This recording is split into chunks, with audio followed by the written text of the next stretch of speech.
Well, hello, everybody. Welcome back to another episode of Adult Child of Dysfunction. Today we have with us Rachel Buckmaster. She has quite a lot of stories and great things to talk about, but she also had to climb some mountains. And despite those mountains, Rachel has made it to where she wants to be in life. She wants to talk to the wounded and give them hope. How simple is that, right? Talk to the wounded and give them hope. I love it. Thank you, Rachel. Hi, yeah. So just to start off, so I got diagnosed with PTSD when I was 18, now 32. I've been in and out of therapy for about 10 years, and I'm actually currently going through EMDR. So that's quite new. Um, and I've had a lot of moments in my life where you get so many hiccups and you kind of beat yourself up and it gets really hard. And the really strange thing is actually when I found out that when you're easy on yourself, it actually makes things a lot easier. Um, when you let yourself be unhappy and you take that pressure off and you go, actually, I'm allowed to feel this way. I don't have to be on form 24/7. That is the sweet spot when I found myself getting more productive in the long run because you're not working yourself to burnout. You kind of recognize those cues and you go, okay, no, I need a break. You're okay. You're good enough. You don't need to prove anything. Right. And I don't know what it's like in the UK, but I know in the United States, it's like women especially wear this badge of honor. Like, I'm the Mhm. busiest, I'm the most productive, I do the most things, I chair the most committees, I do, Mhm. where it does lead to burnout. Yeah, And we definitely. are we are our own worst critics. So it's like all of a sudden you take one thing off that plate, and all of a sudden in your mind you're not doing enough. You're not doing Yeah. enough. And I think I agree with you. I think it's so important that we understand that we can't do it all. Mhm. And it's stronger and harder and more difficult to actually just say, I need a break. I mean, that's the hard thing to do, but it's the best thing for your mental health ever. Yeah, yeah, definitely. I really do struggle with sitting still because I've got a full-time job, I've got my business. I'm also writing a book as well. Oh, wow. So yeah, so I really struggle. And in one of my therapy lessons, she actually taught me of kind of recognizing your emotions and kind of saying them out loud and giving them a name gives it less power because then you're in the known. You're not dealing with this, oh, is it me or not? You kind of validate yourself in that way. Right. Yeah. And it just feels refreshing, to be fair. Oh, honestly, and the first couple times you do it, it's kind of scary. Sometimes you don't even know what those emotions are Hmm. because we're so used to just stuffing them. I don't know if you did, Yeah. but the way I grew up, we stuffed. We didn't Mm. feel, we didn't express, we didn't acknowledge even emotions. They would just kind of were. Yeah. Yeah. And you talk about going through EMDR and as that being a big part of your trauma healing and Mhm. PTSD healing. Talk about your experience with that a little bit. For explain even to the people. I know I use the term EMDR a lot on our Mhm. podcast, and if you could explain it in layman's terms, like so people could kind of get a grasp of what it looks like to you. If you could do that, that'd be awesome. Yeah, so it's exactly what you just said. You tend to box things and it goes into a part of your brain. You can't access it. You don't think or feel anything about it. And that's it. And EMDR works on getting that back. And you're kind of working with the memory, but you don't necessarily have to talk about it. You just have to hold it in your mind.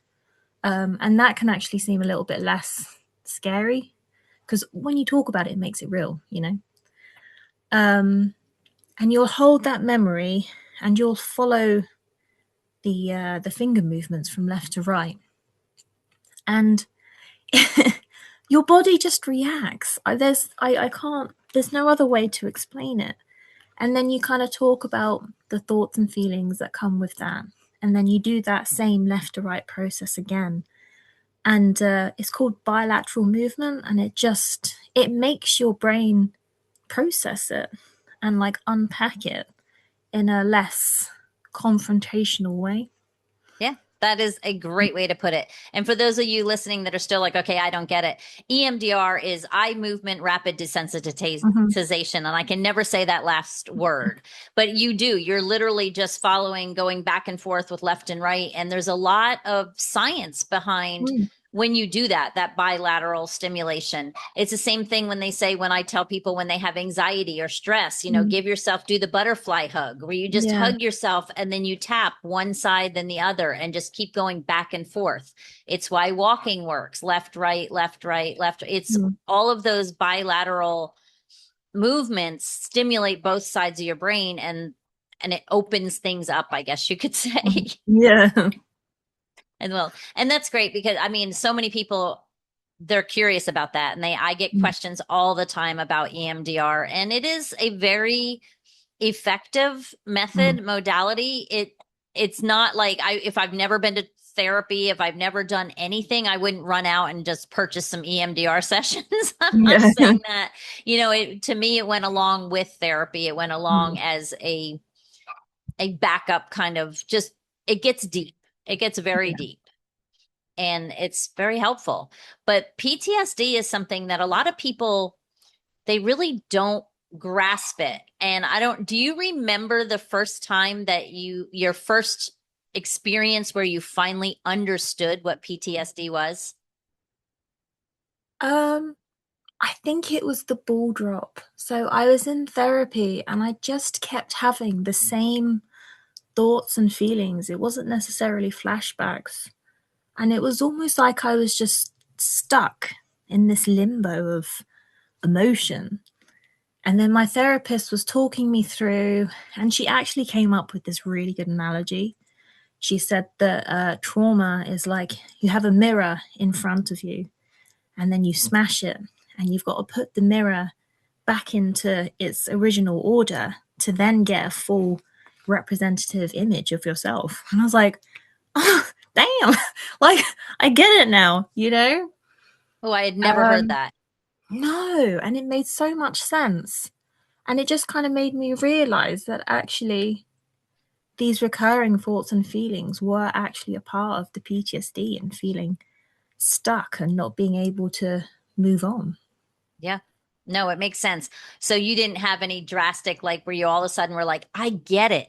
Because I mean, my dad was in Vietnam. Mm. I knew he had severe PTSD. He would Mm. sleep at night and he would yell out in his sleep and cuss and Mm. cry. And, he never expressed anything, never went to therapy. So I knew he had PTSD. And I kind of was always like, I felt for him, but I never Mm. really understood it.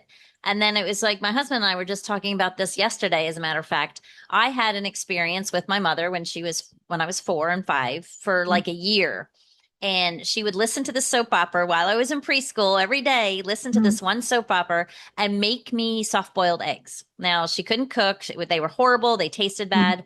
And every day it was something different. It was a different kind of fight. So either Mm. they'd get stuffed down my throat, or I'd get locked in a closet, or I'd get spanked, or I would just sometimes eat them because I didn't feel like the fight. Mm. But it was literally, oh my gosh, that was when I was 4 or 5 years old. So that was Mm. 53 years ago. But 30 years later, I was sitting at my table talking to my kids, just hanging out, doing whatever. Mm. And all of a sudden, I vomited on the table. Had Oh, no wow. idea why. Did no idea why. Like it Yeah. just blew. And I stopped. And of course, I had been in therapy for a long time at this point. So I was like, okay, Tammy, focus, figure out Mm. why. And that soap opera had come on in the other room.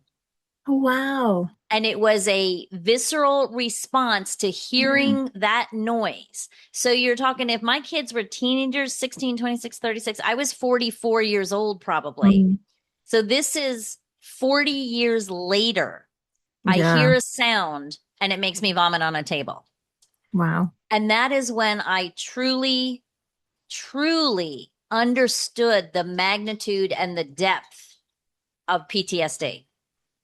Yeah, because definitely. and then I started really being aware, and I'm like, oh, that makes sense. That makes sense Mhm. why I don't like the smell of leather, because something bad happened Mhm. and it was involving leather. Like, so talk about how having, how this has impacted your life, the PTSD. So there's certain things like I'm not a fan of walking in the public on my own, even if it's a nice sunny day. I'd rather not do it. Um, and the sense of shame has made me into a bit of a workaholic, to be honest. Um, like with my job, I'm always taking overtime. And then we've just started Sleigh Bay. Um, and it's just that constant motor, I guess, to prove myself that I am good enough and I am worthy and I am this amazing person that I think that I should be, you know. Right. Um, and it's taken probably about 10 years for me to fully understand why I do the things that I do. Um, and I've almost developed like a sixth sense. It's really strange. Like, if any of my friends are sad, I'll be like, I can pick it up immediately. I'll be like, what's wrong? Your energy is shifted, and they're like, how do you do this? Right. Yeah. Well, it's funny because I think I have the belief that we are born all knowing, all powerful, like Mm, in the image of God, knowing everything with our mm, intuition, with our instinct, with our mm. gut. And then as life happens and people make you ignore that, I feel like you tend to get away from that. So you stop Yeah. trusting your instinct, stop trusting your gut. But it Mm, sounds like to me, when I started healing and started really learning to trust myself again, that mm. included my intuition and my Yeah. intuitive sense.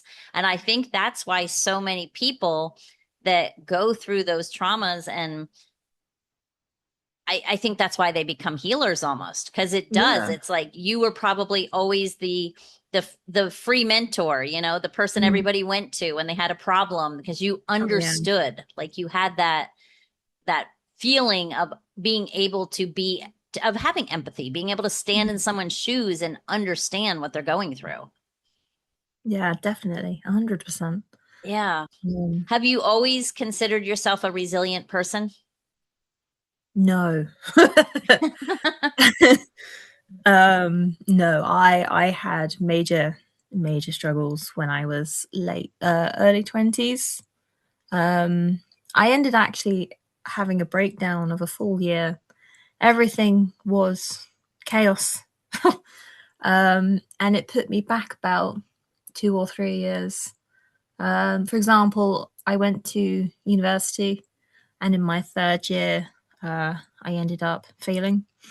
I had a year out, and then I had to go back and finish it.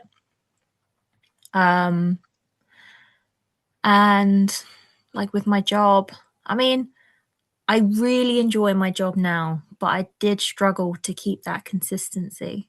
You know, when you wake up and you just don't want to go. You really had to force yourself to be human. Right.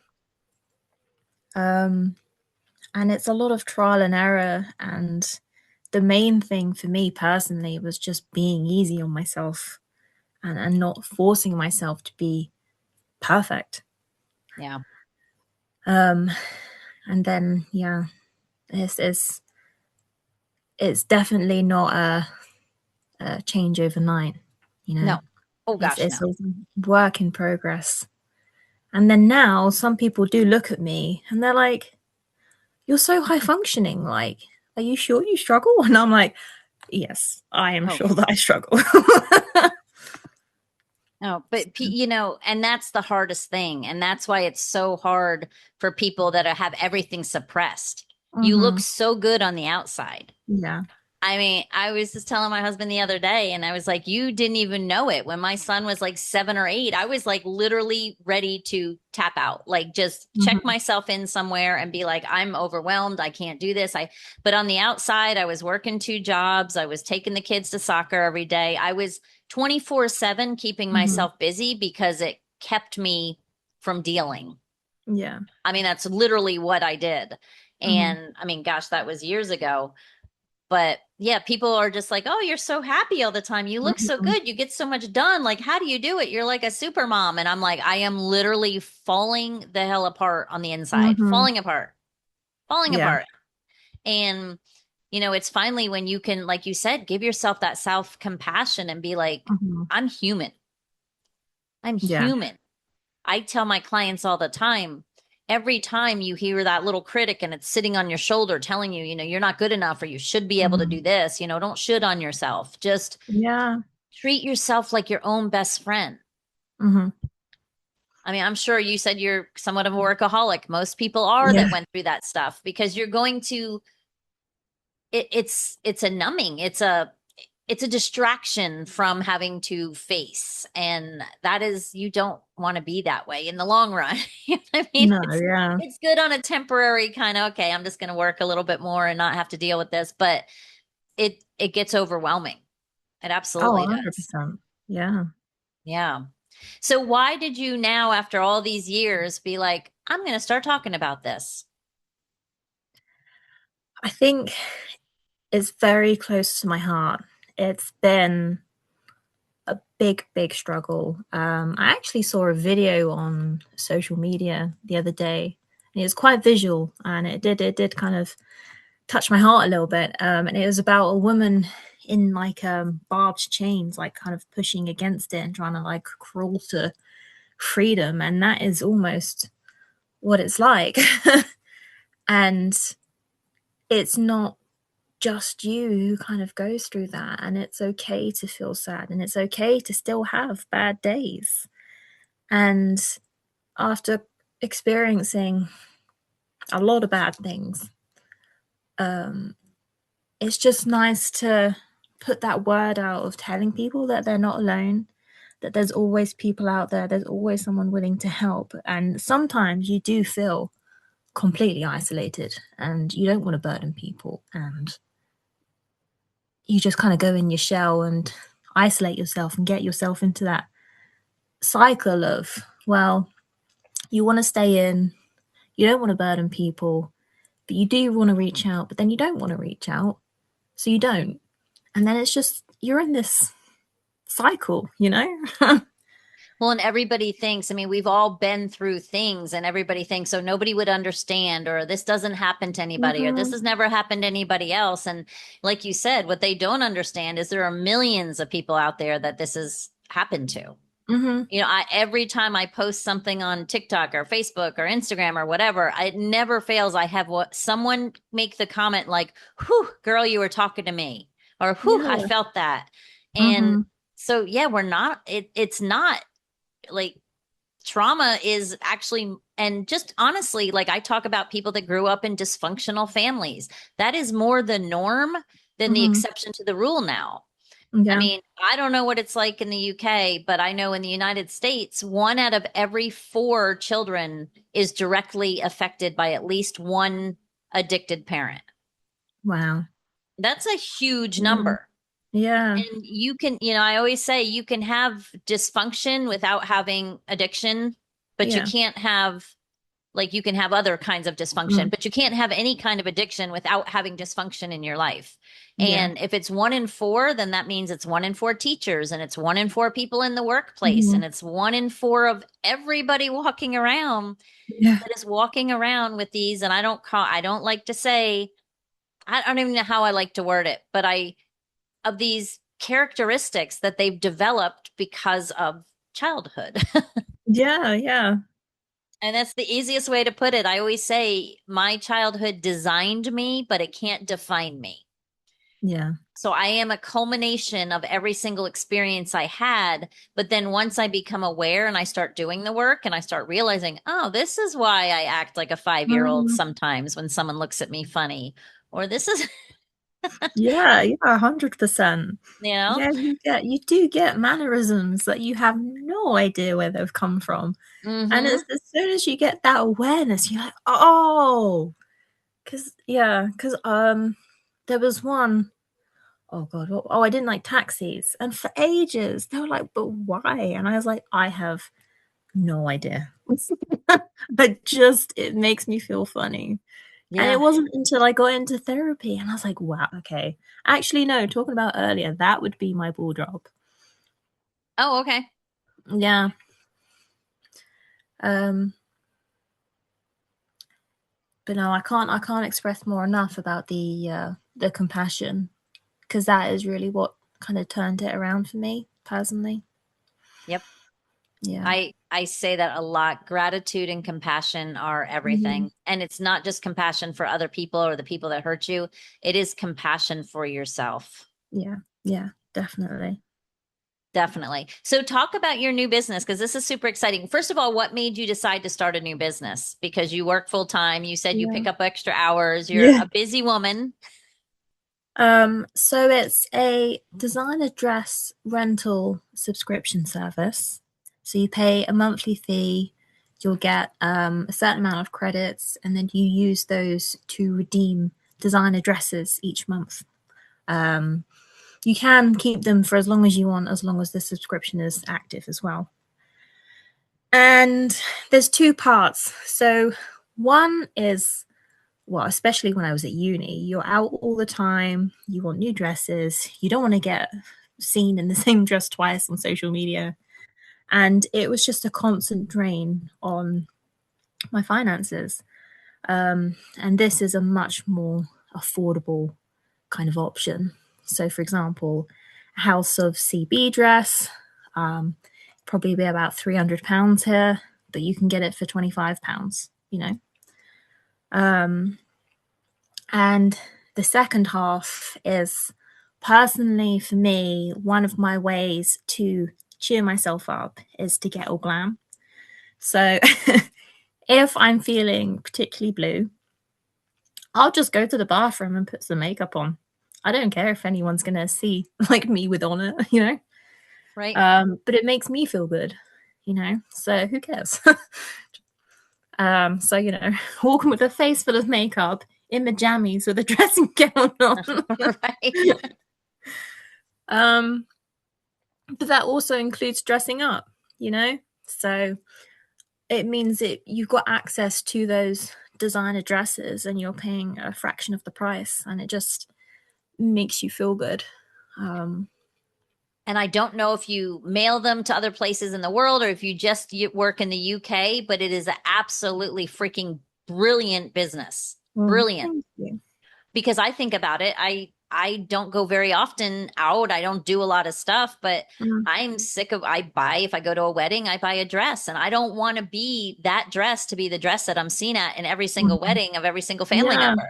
So I'm like, I have these beautiful dresses, like I have nice stuff, but I'm like, I wear it once and then it either goes to Mm, the thrift shop or goes to Goodwill or something else. But yeah, I would love to be able to just, okay, I have 3 events this week. I have a speaking engagement, I have mhm. a dinner, and then I have a wedding. Like, let me just go find what I need for those and then I can return them. And I love it. I think it's brilliant. Yeah. Yeah. And it's frustrating as well sometimes. Like you've got really nice dresses, but you feel like you can't wear them.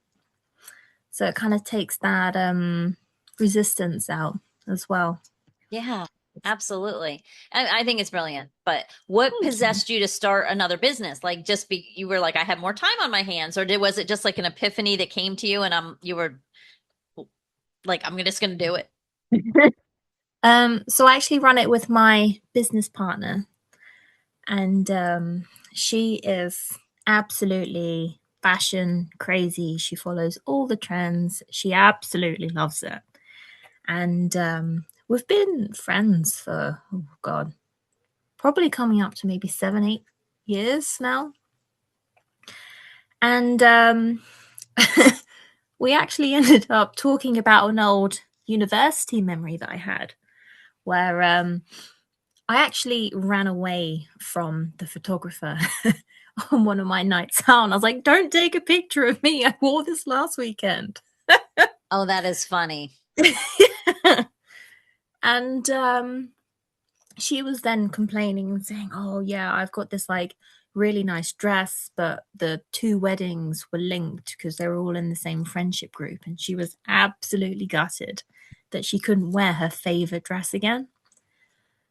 And then we were like, hang on. light bulb. What if we done this together? And then, like there's always give and take, and she's got 3 kids, I'm pregnant. So, we can always like lean on each other, and we've known each other long enough that we can like support each other, but emotionally as well. Right. Um, I so love it's, it.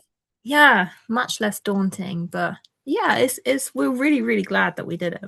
Yeah, no, and it just launched in, I believe, June. I looked up your Instagram or whatever, your Mm. social media, and I was looking at it and I was looking at all the outfits, and you can tell your partner has like 100% just all in passion for what she's doing. Mhm. Because I Yeah. love it, the different outfits. She's like, oh, and then I think you had other people. It looks like some of them were testimonials. I don't think it was all her. I Yeah. think there was other people wearing some of the gowns, and Yeah. absolutely amazing. And like you said, when you're feeling a little blue, a little down, a little just nothing feels better than just putting on. I mean, even I don't wear makeup. I really don't, but Mhm. sometimes just putting on lipstick. Like I Yeah. wear Yeah. very little makeup, but just if I put on lipstick, it's all of a sudden like I feel like I come alive. Or Yeah. if I have a job, another job where I wear a uniform and I just get out of there, I get those clothes off, and it's just making yourself feel special because you are. Mhm. Yeah. Exactly. Yeah, absolutely. That's amazing. So if you had to change one thing about your journey, what would it be? Um, I think talking about it sooner. Okay. Um, so before my diagnosis, I kept quiet for about 6 years. Um, and I think it was the shame. And I didn't want to admit it or talk about it because then that would make it real. And there was all these sorts of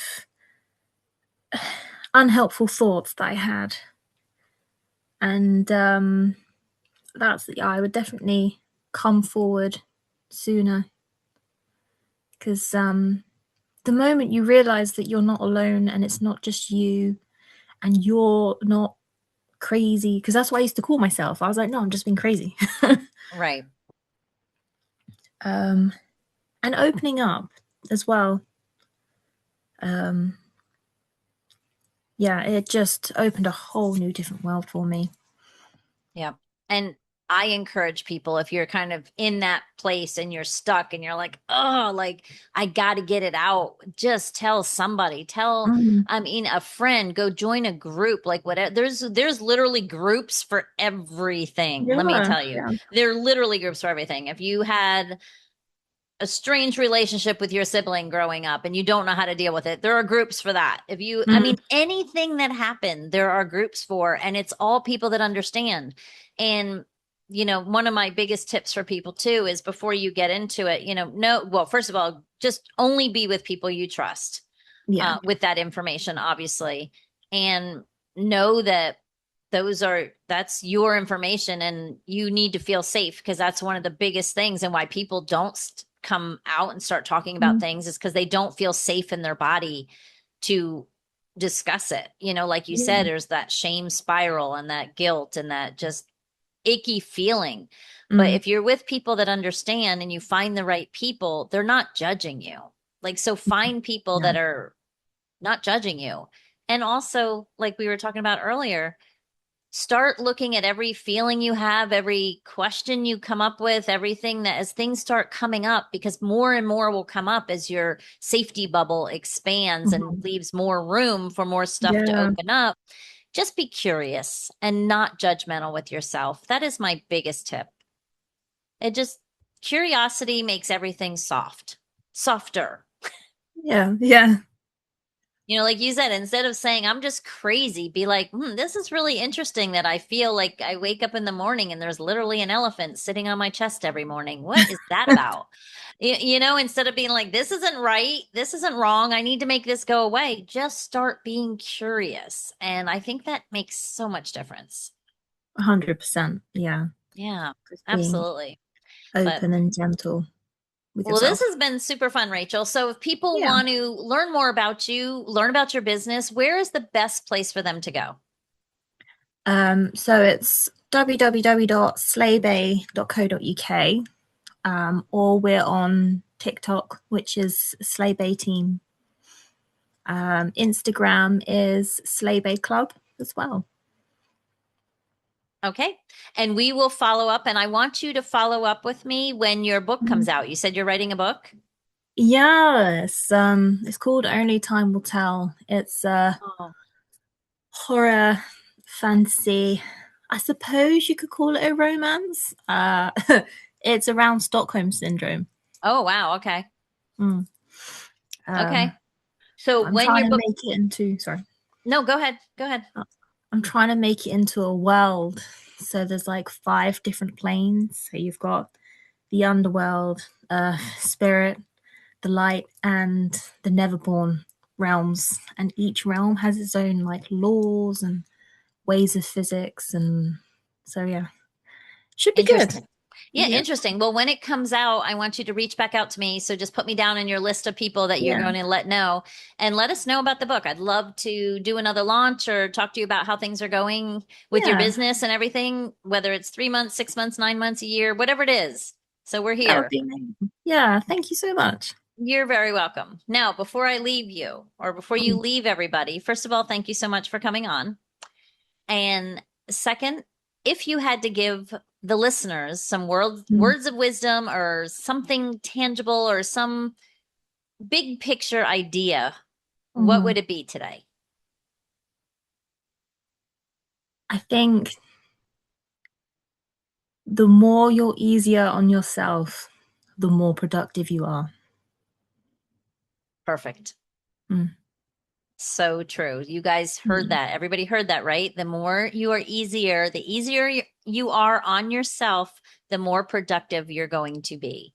It Mhm. keeps you out of overwhelm. Perfection is a myth, my friends. Yeah. Perfection is just a myth. You can't attain it. So don't try. Yeah. Know that we're human and just be gentle and kind with yourself. 100%. 100%. Well, thanks again, Rachel. I appreciate you coming on. All right. Thank you. You're very welcome. For everybody else out there listening, you heard it. Just be kind and gentle to yourself because you deserve it. And if you have anything that you think is stuck inside of you that needs to get out, know that there are people out there that support you and love you. And if you can't find them, we'll help you find them. So Yeah. you all have a most wonderful, blessed day, and we'll see you back. Love you all.